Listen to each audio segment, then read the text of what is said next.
Two little girls, barefoot, shivering, huddled together on a frozen bench beneath a storm of snow. One clutched a dog tag. The other whispered, "Please and don't take us home." They were 4 years old, alone, forgotten, until a soldier and his K9 walked by in the dark, and everything changed. If you had seen them first, what would you have done? Would you stop? Would you kneel beside them? Before we begin, tell me, where are you watching from? Drop your country in the comments below. And type yes if you believe no child should suffer in silence. Snow Ridge, Wyoming, early winter. Snow fell quietly over the hills, settling into the earth like forgotten ash. The trees stood bare and black, the wind moving in thin, tired sighs.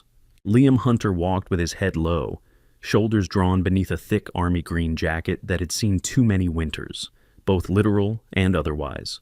He didn't walk for fitness, or to enjoy the woods, or even because Duke needed the movement. He walked because staying still made the ghosts louder. He was 35, though the lines around his mouth and the stillness in his gray eyes told a different story.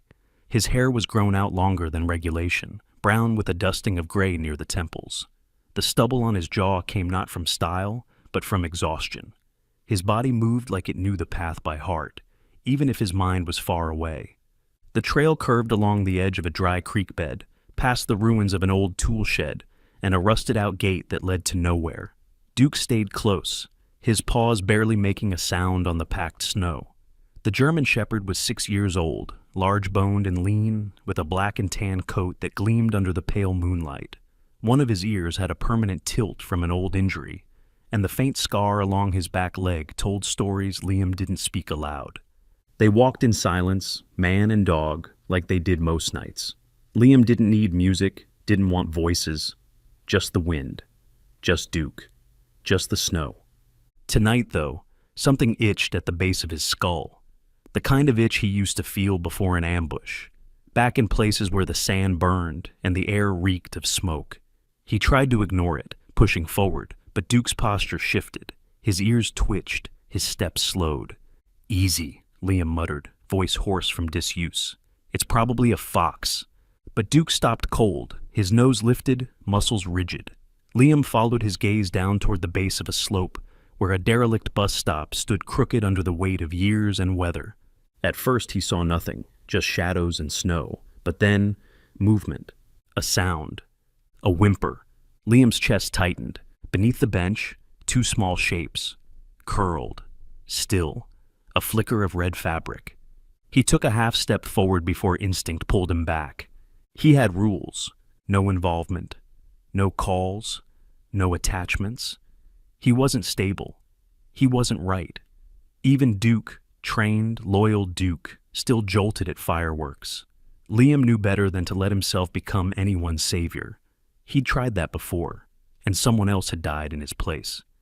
He closed his eyes. Another whimper.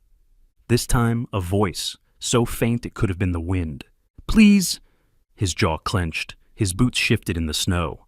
Then, he turned. He walked. Away. Duke stayed behind. "Come on," Liam ordered, not looking back. But Duke didn't move. Instead, he let out a sharp, echoing bark. Not angry, not playful. Urgent. Liam froze. His breath clouded in front of him. For a moment, he heard something else. Not snow, not Duke. He heard the sound of metal tearing, the thud of sandbags collapsing. The scream of someone calling his name as fire swallowed everything. He blinked hard. The trail in front of him blurred. His feet wouldn't move. Behind him, Duke barked again. Liam turned his head, slowly. The two figures were still there, huddled. One raised her face. He couldn't see the eyes, but he felt them. And his heart did something he hated. It paused, just long enough to let the guilt flood in. Liam stood still in the snow, boots rooted in the frostbitten ground, listening to his own breath as it caught in his throat. Behind him, Duke had stopped barking. Now the dog let out a low, pleading whine, the sound of urgency, not fear. It was enough. Liam turned back. His steps were slow at first, deliberate, as if every pace was a decision. The cold sliced through the legs of his pants. Snow clung to his boots and soaked into his socks, but none of it registered. Not really.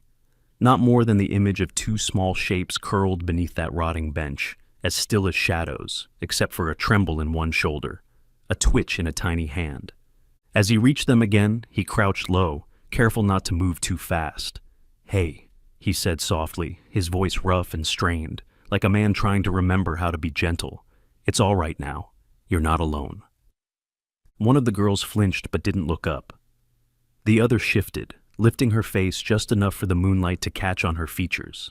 She had pale skin, cheeks raw from the cold, and a small chapped mouth that trembled as she whispered, "Please, don't take us home. It hurts." Liam's throat tightened. He felt something twist in his gut, a mixture of guilt and fury and something else he couldn't name. "I'm not taking you home," he said. "Not if you don't want me to." He removed his jacket and wrapped it carefully around them both. They didn't resist. One of them, he couldn't yet tell which, was clutching something in her hand, a small chain. The metal glinted, dull and weather-worn. Dog tags. He slid his fingers gently around it and read the name, James Clark. His heart stopped. His voice broke into a whisper. "James!" The name hit like a hammer. That name didn't belong in the hands of a trembling child. It belonged to the man who'd pulled Liam from the wreckage in Mosul, who'd smiled through blood and burns and said, "Don't make it a waste." James hadn't made it out. Liam swallowed hard, then scooped the girls into his arms. They were so light. Too light. He glanced down at Duke. "Let's go."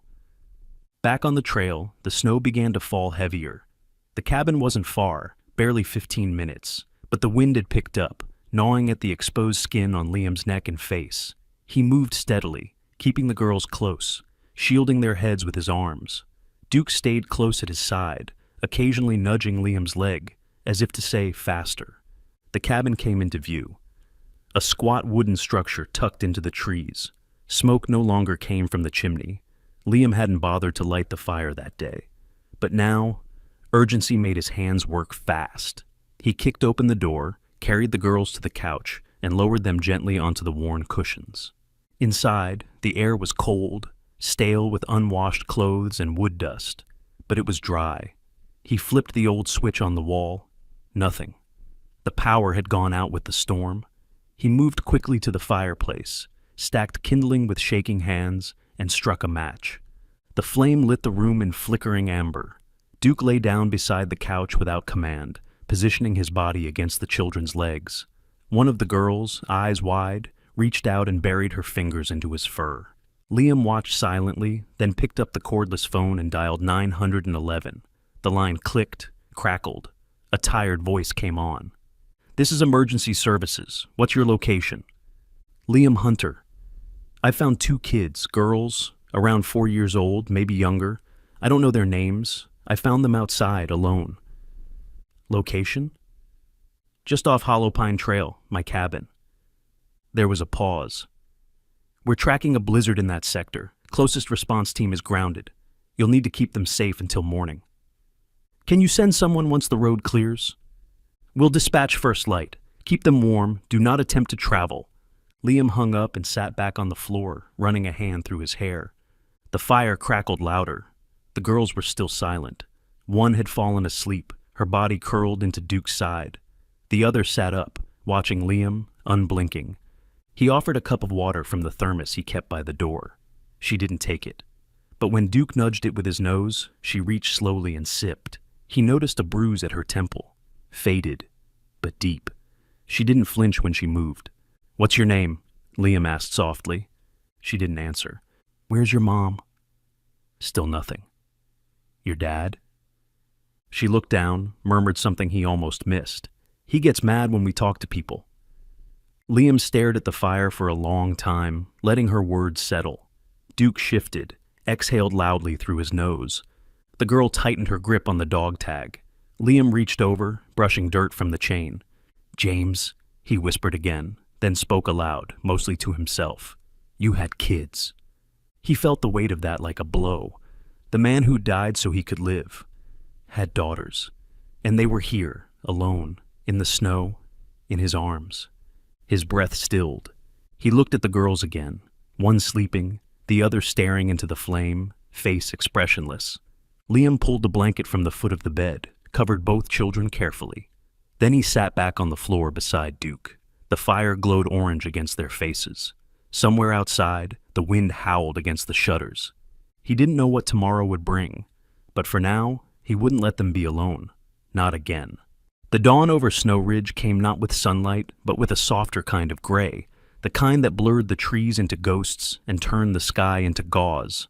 The fire in Liam's cabin had burned down to a quiet hum, orange coals resting in a bed of ash.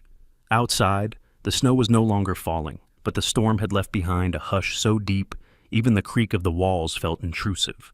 Liam sat by the window, his hand wrapped around a mug of cooling black coffee, eyes on the two girls sleeping on the couch.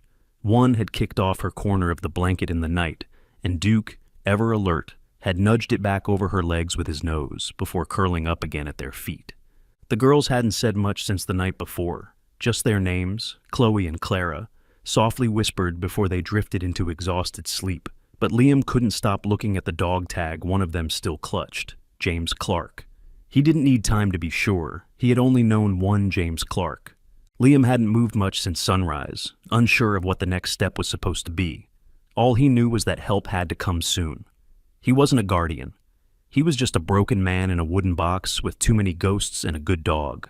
When the knock came at the door, Liam was already standing. Duke lifted his head but didn't bark. Liam opened the door to a woman standing firm against the cold. She was tall and wiry, maybe late 40s, dressed in a practical charcoal gray parka and black jeans, a badge clipped to her chest under the fold of her scarf. Her hair was a mix of auburn and silver, tied back in a low braid. Her eyes were a piercing gray blue, the kind of eyes that had seen too much and chose not to flinch anymore. "Mr. Hunter?" she asked, voice brisk. "I'm Linda Walsh. Child Protective Services. Dispatch said you found two girls."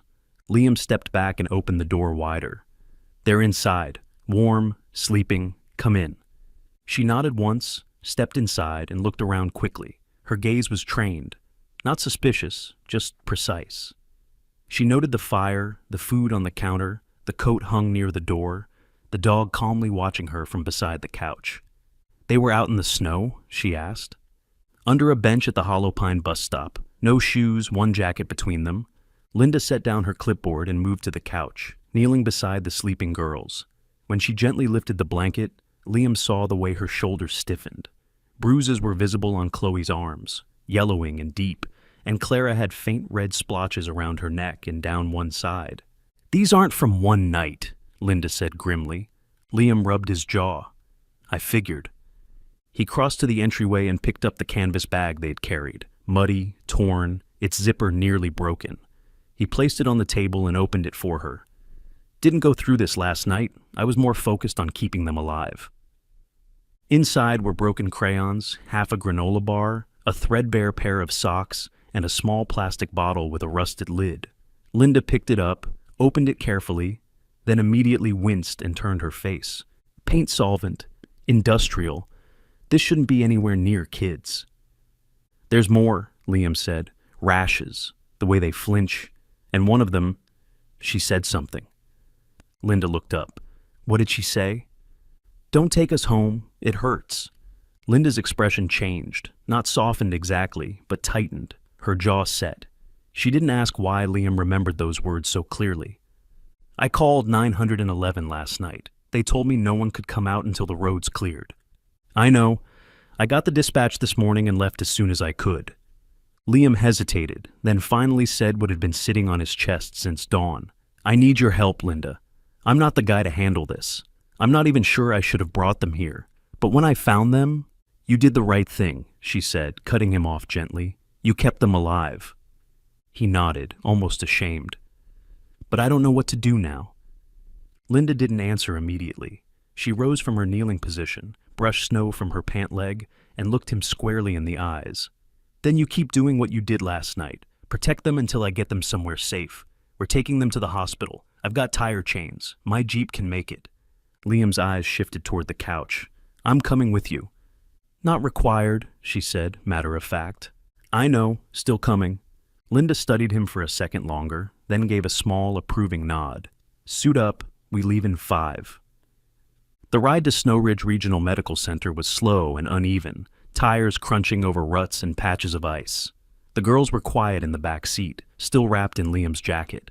Duke sat beside them, head up, eyes alert at every bump in the road. At the hospital, a nurse named Rebecca Mahoney met them at the door. Early 30s, stout build, kind brown eyes behind silver-framed glasses, wearing navy scrubs and a heavy fleece jacket under her coat.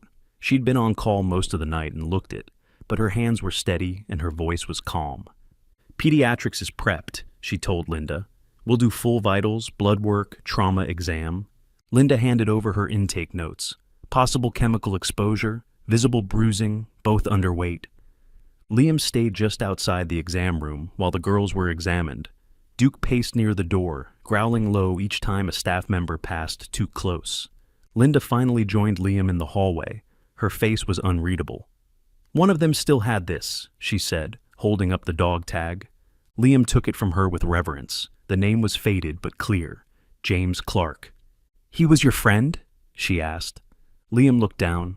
His voice was low, nearly hollow. "He was my brother in everything but blood.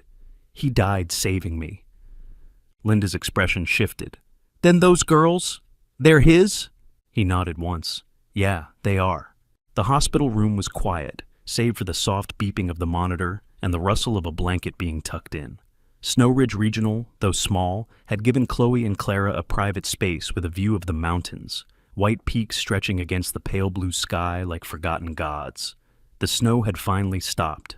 The world outside glistened under a fresh coat of silence. Liam stood by the window, arms folded, staring at the girls through the reflection on the glass. Both were asleep. Clara curled into her sister like a shadow. Duke lay beside the bed, head resting gently on the floor, his chest rising and falling in steady rhythm. The room smelled faintly of soap, gauze, and something clean. Something Liam wasn't used to anymore. Linda sat on a padded bench along the opposite wall, flipping through forms on a clipboard, her scarf loosened, boots still dusted with snow. She hadn't said much since they arrived, but Liam could feel her watching him, weighing each moment like she was building a case that had already begun in her mind. "They have their father's eyes," Liam said finally, his voice barely more than a breath. "Gray, always looking through you, like they're already somewhere further ahead." Linda looked up. "James?" Liam nodded, eyes still on the glass. "We met in basic. He was a smartass, too sharp for the army. I think that's why we clicked. I was quiet, heavy. He was all laughter and defiance." "What happened?" Linda asked gently. Liam shifted his weight. "It was our third tour, Iraq. The kind of mission they don't print on medals. There was a compound. Suspected arms cache. Turned out to be a trap. We were ambushed. I was clearing the west entrance when it blew. The wall collapsed. I didn't see it coming." He paused, jaw tightening. "James did?" "He tackled me, pulled me down, took the brunt of it." Linda let the silence settle, respectful. She looked down at her clipboard, then back at him. "He didn't survive?" "No, I did. They said he died instantly, but I still hear him screaming my name when I wake up." Liam turned away from the window. He had a family. I didn't even know. He never mentioned a wife, kids.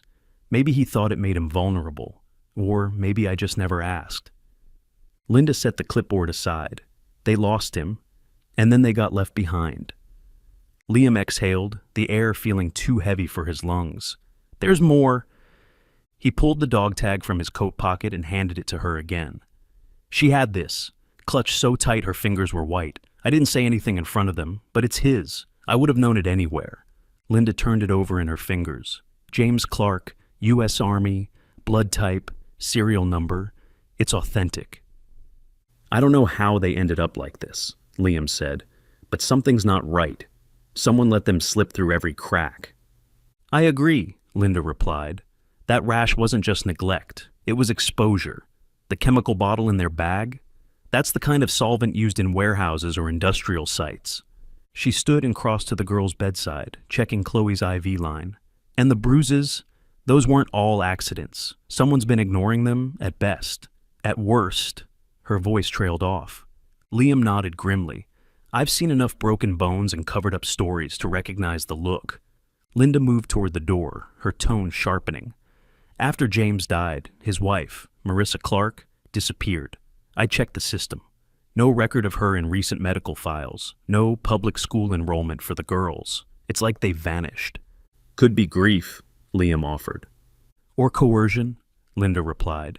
Some spouses of fallen soldiers get survivor benefits. If the wrong person got control of the paperwork. Who? Liam asked. She stepped closer. James's next of kin was listed as a cousin, Grant Maddox. Filed the death paperwork. Arranged the military funeral. After that, Marissa stopped showing up anywhere official. Liam frowned. So, you think this Maddox guy took custody of the girls to keep the benefit checks flowing? Linda nodded. It wouldn't be the first time. I've seen people do worse for less. If Marissa was pushed out or threatened, she might have gone quiet to survive. Liam paced the room, fingers raking through his hair. How do we find her? I'm working on it, Linda said. But there's no guarantee she's even alive. She is, Liam said without hesitation. I don't know why. I'd know if she wasn't. Linda studied him.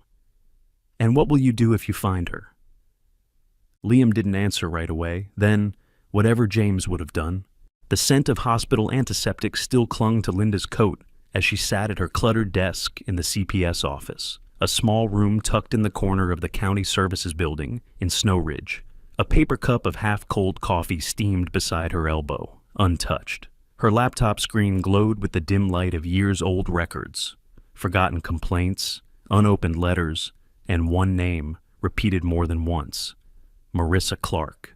Linda's brow furrowed. Her fingers moved quickly across the keyboard, pulling archived child protection reports. One flagged entry from nearly 2 years ago caught her eye. Emergency protective order denied. Reported caregiver, Grant Maddox. Allegations, verbal abuse, restricted movement, chemical exposure. Attached was a scanned copy of a handwritten letter, the ink slightly smeared from water damage. Please, I'm scared for them. He keeps drums of something in the garage, and I'm not allowed near. My girls, Chloe and Clara, they cry every night. He says I'm weak and unfit. He's hiding something. I tried to leave, but he locked the doors. The letter was signed. Marissa C. Linda's chest tightened. She'd read too many of these. Most were cries from the edge, discarded as insufficient evidence. And this one, marked as unfounded. No follow-up, no wellness check. Beside the letter was another file, this time from the postal system. 4 returned envelopes marked recipient unknown, address vacant. All addressed to Chloe and Clara. The handwriting matched. Linda exhaled.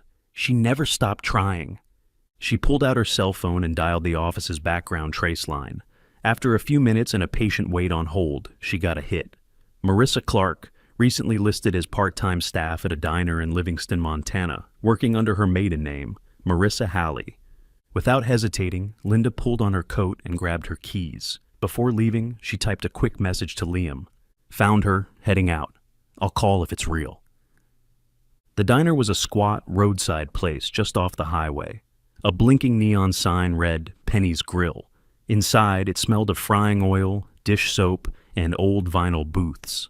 Linda walked through the door and took in the worn linoleum, the faded murals of mountains on the wall, and the tired expressions of a working-class lunch crowd. Behind the counter, hunched over a sink full of dishes, stood a woman in her early 30s. Her figure was slight beneath a gray uniform apron. Her reddish-brown hair was tied into a low bun, streaked with premature silver. Her skin was pale and thin, almost brittle-looking, with faint bruising along her jaw that looked old, not recent. When she turned, her eyes, startled, wide, storm gray, locked onto Linda. Marissa Clark? Linda said quietly, careful not to draw attention.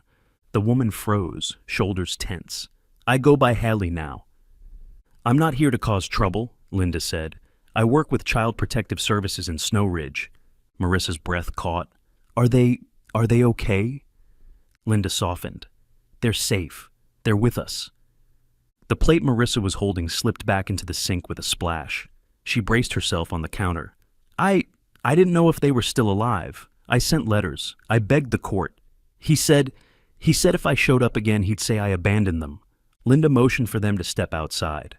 Out back behind the diner, near the dumpsters and ice patches, Marissa lit a trembling cigarette with red fingers. She didn't offer excuses, just truth. I tried to leave the first time he hit me, she said, but James was gone and Grant had the paperwork. Said he was the only adult on file since James didn't update the will. He played the grieving cousin in court, said I was unstable. Drug tests, visits from police, all twisted. He locked me out when I tried to get the girls. Told them I left. Why didn't you go to a shelter? Linda asked. I did. They didn't believe me. Or worse, they didn't care. I had nothing. And the last time I came back, I left letters at the door. I think he burned them. Linda held her gaze. We found one in their backpack. A dog tag, too. James's. Marissa blinked hard, voice cracking. Clara. She always wore it when she missed him. Said it kept her safe. Do you want to see them? Tears welled up, raw and feral. God, yes. Linda gave her a gentle nod. Then come home with me. The road from Montana to Snow Ridge was long and winding, but the silence between Linda and Marissa was louder than the tires on the asphalt. Marissa sat in the passenger seat with her fingers clutched around the strap of a canvas bag. She hadn't changed out of her diner uniform, gray slacks and a faded maroon hoodie with flower stains on the sleeves. Her hair, now untied, fell around her face in tangled wisps. There was a hollowness behind her gray eyes, the kind that comes from losing everything and still waking up each day. When they reached Snow Ridge, the sun was starting to set. A thin orange line cut across the snowy landscape as if someone had tried to slice the sky open and let the warmth bleed through. Linda parked outside the small hospital where Chloe and Clara had spent the last 2 days recovering. Marissa hesitated. Her hand hovered near the door handle, knuckles pale. They won't hate you, Linda said gently. They just need to see you. Marissa nodded, voice low. I'm not sure I deserve that. Inside the pediatric wing, the lights were soft, and the scent of antiseptic was masked by the faint smell of vanilla from the nurse's hand lotion. The twins were curled up on the hospital bed, wrapped in identical mint green blankets, their hair freshly brushed and parted the same way. Chloe had a bandage on her cheek from where an old bruise had broken the skin. Clara was holding James's rusted dog tag so tightly the chain had left an imprint in her palm. Liam was already there. He stood by the window with Duke at his side, arms folded across his chest. The fatigue around his eyes hadn't faded, but something had softened. He turned as Marissa entered, then stepped back, letting the space belong to them. Chloe looked up first. Her lips parted, unsure. Clara squinted, then gasped. Mama! Tears blurred Marissa's vision as she stepped forward. The girls didn't rush into her arms, not yet, but neither turned away. They let her kneel beside them, let her touch their hands. She whispered over and over, I never stopped loving you. When the girls finally wrapped their arms around her waist, it felt less like a reunion and more like stitching together the edge of a wound that had never healed. Later that evening, back at Liam's cabin, they sat around the modest fireplace. Duke lay sprawled on the rug, his ears flicking as the wind howled faintly outside. Marissa stirred a cup of tea with shaking hands. Liam handed her a folder he had kept in a trunk, old photographs of his unit in Mosul. Some were faded, others marked with grease and dust. One showed James standing in full gear, his hand resting on a fellow soldier's shoulder. Liam's. That's the day before everything changed, Liam murmured. Marissa's fingers hovered over the photo. He always smiled like that, even when he didn't feel like it. Liam glanced at the twins. They were seated on a beanbag, sharing a packet of saltine crackers. Do you want them to know the full truth? Marissa nodded. They deserve that. He sat down next to them and gently held the photo up. Do you recognize anyone here? Clara leaned forward, eyes wide. That's our daddy. Chloe nodded, her voice trembling. He's in the stars now. That's what Uncle Grant said. Liam's face tightened, but he kept his voice even. Your daddy was a hero. He saved me in a war zone, pushed me out of harm's way, and gave his life. Chloe's lip quivered.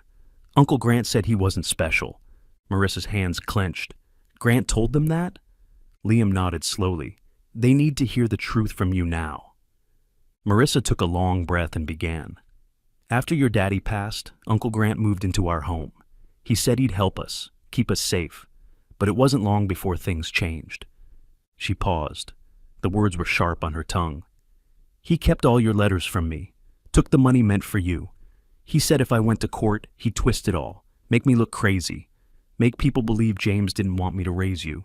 He said he could destroy everything, even James's memory.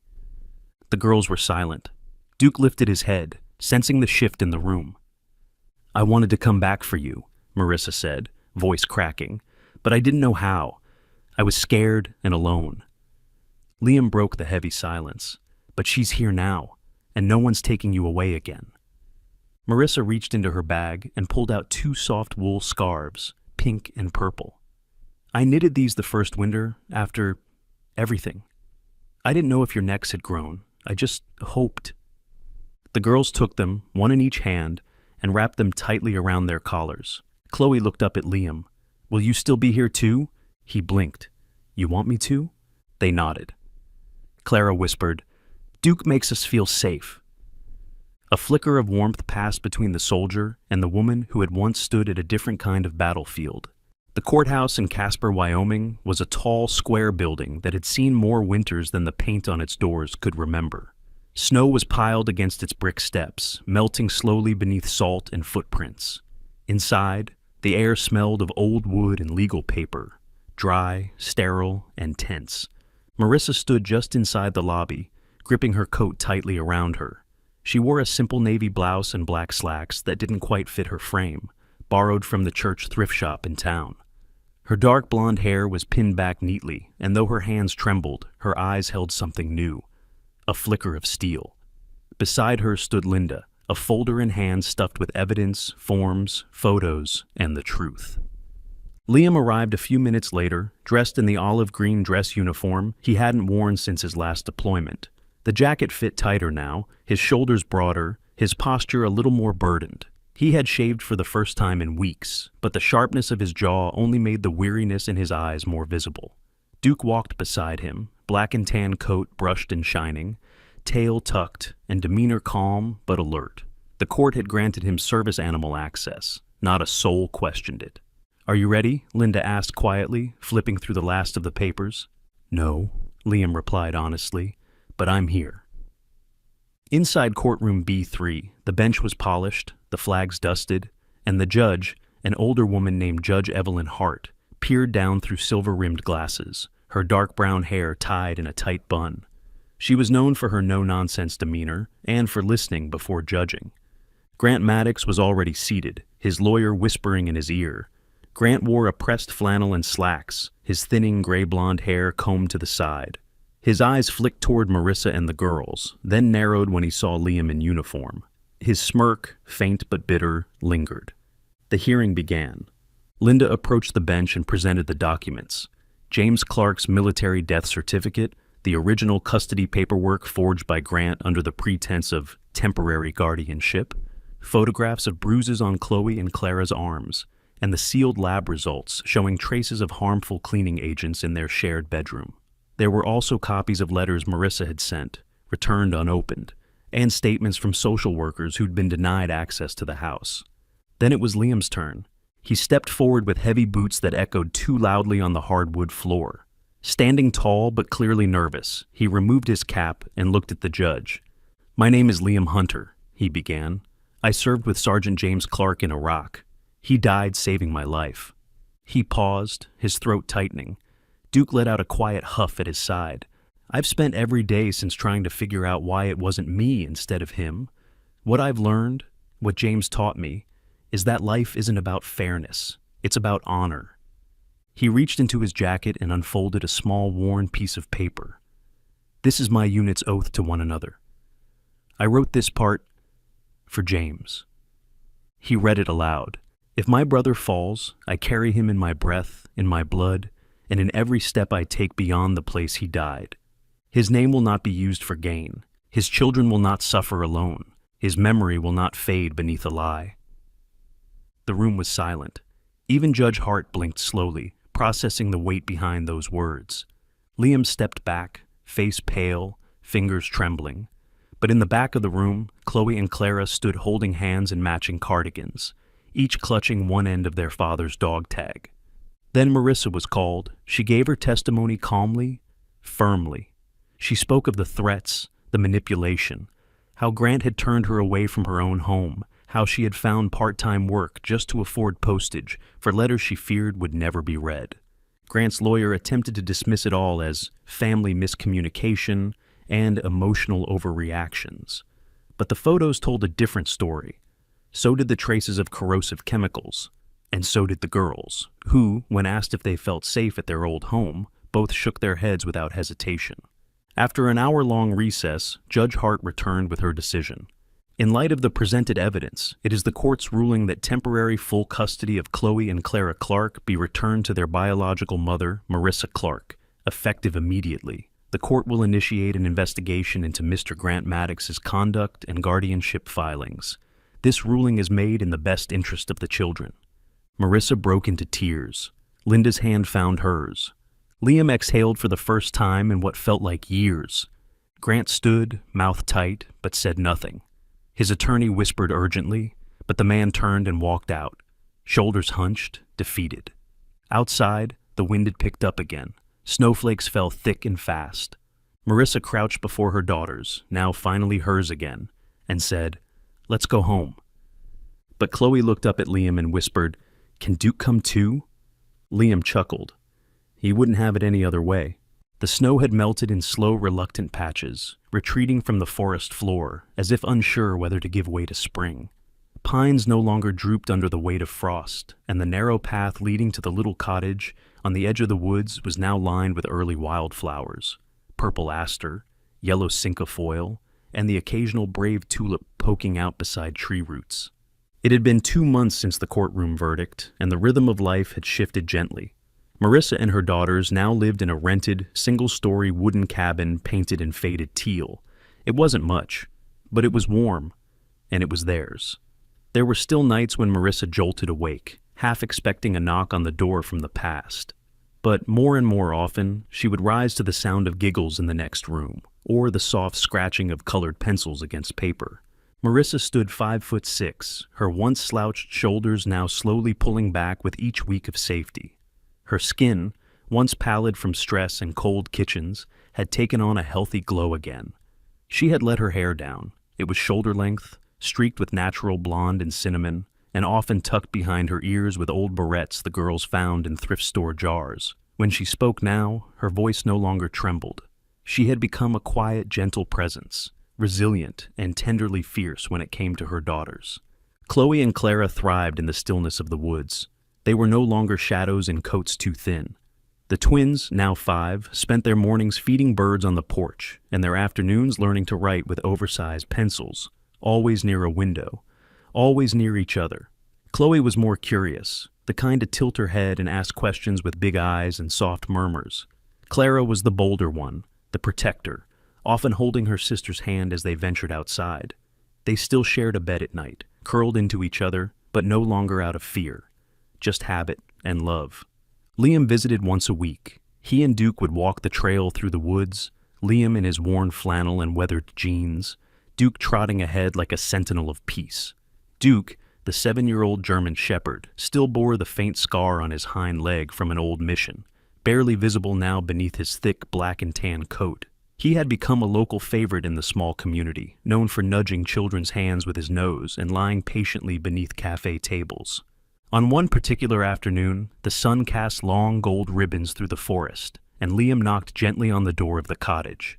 Clara flung it open with the urgency only a child could command. "Uncle Liam!" she cried, arms already around his waist before he could respond. Chloe followed, a step behind, more reserved but smiling, her small hand reaching out to stroke Duke's neck. "Hi, girls," Liam said softly. "How's the art coming along?" "We drew something for you," Chloe said, eyes gleaming. They led him inside. The living room was simple, a second-hand couch, a rug faded from sunlight, and walls that Marissa had let the girls decorate with crafts and seasonal garlands. A fresh loaf of banana bread cooled near the window. From behind the couch, Chloe pulled out a sheet of thick drawing paper. It was crinkled at the edges, colored with marker, and covered in earnest strokes. The picture showed a big black and tan dog, standing tall next to a man in a dark coat with a beard. Behind them were 2 small girls in bright red dresses. Above the scene, snow fell gently, white dots dotting a blue sky, and beneath the image, written in blocky, uneven letters, was, "For Daddy and the man he saved." Liam froze, his heart clenched, not with pain, but with something softer, heavier, like warm rain on dry soil. He sank to his knees beside the girls and ran his thumb gently over the corner of the page. "You made this?" he whispered. Chloe nodded. "It's for you, because Daddy can't see it now." Clara added, "But you can, 'cause you were there." Liam didn't answer right away. Duke pressed against his side, tail thudding softly against the floor. Marissa, leaning in the doorway with flowers still on her hands, watched the scene with misted eyes. She said nothing. Some truths didn't need words. Later that evening, back at his own cabin, Liam carefully flattened the drawing on the wooden wall beside his fireplace. He smoothed its edges with trembling fingers and pinned it in place with a magnet shaped like a dog paw. For a long time he stood in front of it, the last golden streaks of daylight casting warm light across his face. In that moment, he didn't think of the war. He didn't think of Mosul, or the screams, or the years he lost to silence. He thought of James, his brother not by blood, but by battle. He thought of two little girls in red dresses, and he thought of how love, fragile, bruised, and stubborn, had found its way back into his heart. For the first time in years, Liam smiled without guilt. The fire crackled behind him. Duke curled at his feet. The forest was quiet, and outside the window, spring had finally come. Some say it was coincidence, others call it fate, but maybe, just maybe, it was a whisper from heaven, a fallen soldier's spirit watching over his daughters, a loyal dog barking not at danger, but at destiny, a man shattered by war, mended by love he never expected. In a world so often cold and dark, this was a flicker of light, a reminder that miracles walk among us, sometimes in boots, sometimes on four paws, and that when all seems lost, God still sends someone. If this story touched your heart, leave a prayer in the comments for all the children still waiting to be found, and all the silent heroes walking through storms to find them. Share this story with someone who needs hope today. Don't forget to subscribe for more real-life stories that remind us there's still goodness in this world, and may God bless you and your family always.